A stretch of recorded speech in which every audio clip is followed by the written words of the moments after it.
আল্লাহ তাআলা বলেছেন আমি তাদেরকে শাস্তি দিব। আল্লাহ তাআলা বলেছেন আমি তাদেরকে শাস্তি দিব। এবং আল্লাহ তার কোরআনের আয়াত নাজিল করে বলেছেন ইন্নাল্লাহা জামিউল মুনাফিকিনা ওয়াল কাফিরিনা ফি জাহান্নামা জামিয়া। যারা এই ধরনের আধ্যাত্মিক অপরাধ সংগঠিত করবে, কোরআন অবমাননা করবে, রসুল অবমাননা করবে, তাদেরকে চরম মূল্য দিতে হবে পরকালে। এবং আমি কোরআন শরীফ থেকে আপনাদেরকে সেই আয়াত দেখিয়ে দিচ্ছি।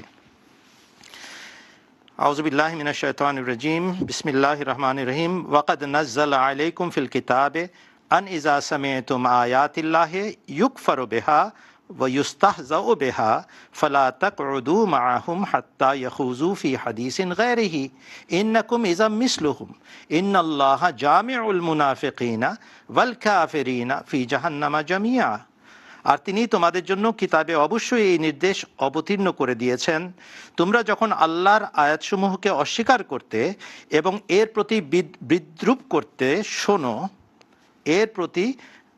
করতে শোনো, তখন তোমরা তাদের সাথে অর্থাৎ বিদ্রূপকারীদের সাথে বসবে না, যতক্ষণ না তারা ভিন্ন কোনো কথায় মগ্ন হয়। অন্যথায় তোমরাও তাদের মতোই পরিগণ্য হবে। নিশ্চয়ই আল্লাহ সব মুনাফিক এবং কাফেরকে জাহান্নামে একত্র করে ছাড়বেন। আল্লাহ শাস্তি দেবেন। আর মুসলমানদের, মোমেনদের দায়িত্ব হচ্ছে বিদ্রূপকারীদের সাথে সঙ্গ ত্যাগ করা, তাদের সাথে বসবে না, তাদের সাথে উঠা বসা রাখবে না, তাদের সাথে বন্ধুত্বের সম্পর্ক রাখবে না, সম্পর্ক ছেদ করবে। কতদিন পর্যন্ত? হাত্তা ইয়াখুযু ফি হাদিসিন গায়রিহি, যতক্ষণ পর্যন্ত তারা অন্য কোনো বিষয় মগ্ন না হয়, অন্য কোনো কথায় মগ্ন না হয়।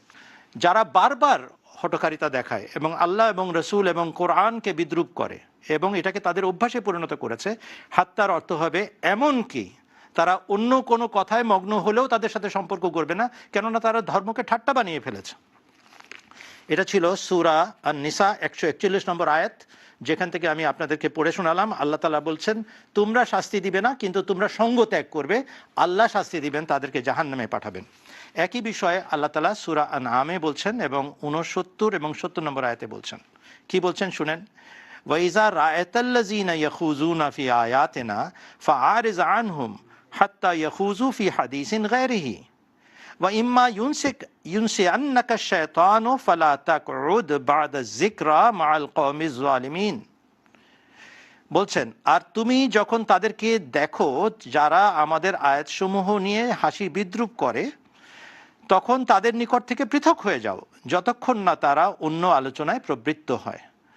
আর শয়তান তোমাকে ভুলিয়ে দিলে স্মরণ হবার পর তুমি কখনো সীমা লঙ্ঘনকারী লোকদের সাথে বসবে না। ওয়ামা আলাল্লাযীনা ইয়াত্তাকুনা মিন হিসাবিহিম মিন শাইইন, আর যারা তাকওয়া অবলম্বন করে তাদের উপর তাদের হিসাবের কোনো দায়িত্ব নাই। ওয়ালাকিন যিকরা লাআল্লাহুম ইয়াত্তাকুন, তবে এ হলো এক বড় উপদেশ বাণী যেন তারা তাকওয়া অবলম্বন করে। খলিফাতুল মসিহ রাবি এটার অনুবাদ করেছেন ওয়ালাকিন যিকরা, কিন্তু তাদেরকে উপদেশ দিতে থাকা তোমাদের দায়িত্ব, তাদেরকে বুঝাতে থাকা তোমাদের দায়িত্ব। মহানবী সাল্লাল্লাহু আলাইহি ওয়াসাল্লামের মর্যাদায় হাত দিও না, তাকে ঠাট্টার বিষয় বানিও না, কোরআন শরীফকে নিয়ে ঠাট্টা বিদ্রূপ করো না, এটাকে ঠাট্টার বিষয় বানিও না, কেননা হযরত মুহাম্মদ সাল্লাল্লাহু আলাইহি ওয়াসাল্লামের শ্রেষ্ঠত্ব সর্বজন বিদিত। রঙ্গিলা রসুল রেখেছিল, এক জঘন্য কাজ করেছিল এক ব্যক্তি, তার প্রতিক্রিয়া মুসলমানরা মারধর শুরু করে দিয়েছিল, ফিতনা ফাসাদ। হযরত মুসলিম মাউদ বলেছিলেন সিরাতুন নবী জলসা করো। সারা উপমহাদেশে হযরত মুহাম্মদ সাল্লাল্লাহু আলাইহি ওয়াসাল্লামের সপক্ষে আহমদিয়া জামাত সিরাতুন নবী জলসা প্রবর্তন করেছে, এখনো চলছে, 1928 সাল থেকে চলছে। কেন? যখন আপনি মন্দকে প্রতিহত করবেন উত্তমকে দিয়ে, মন্দ প্রতিহত হতেই হবে, তাকে পালাতেই হবে। আমরা এখন সিরাতুন নবী জলসা করি, আমরা সর্বধর্ম সম্মেলন করি, সবাইকে ডাক দিয়ে নিয়ে আসি, সবাই হযরত মুহাম্মদ সাল্লাল্লাহু আলাইহি ওয়াসাল্লামের প্রশংসায় পঞ্চমুখ, তাই ইসলামের শ্রেষ্ঠত্ব গাওয়ার কাজে ব্যস্ত। কেন? শ্রেষ্ঠত্ব প্রমাণিত হয়ে গেছে। এই জন্য নিয়ম হচ্ছে তাদেরকে বুঝাতে থাকা এবং তাদের সাথে সম্পর্ক ছেদ করা, যতক্ষণ পর্যন্ত তারা নিজেদের কথা পরিবর্তন করে ভিন্ন কথায় মগ্ন না হয়, সম্বিত ফিরে না পায়। তাহলে আমাদের দায়িত্ব হচ্ছে কোরআন মেনে চলা, সূরা নিসার 141 নম্বর আয়াত আর সূরা আনআমের 69 এবং 70 নম্বর আয়াতে এর বিহিত দেওয়া আছে।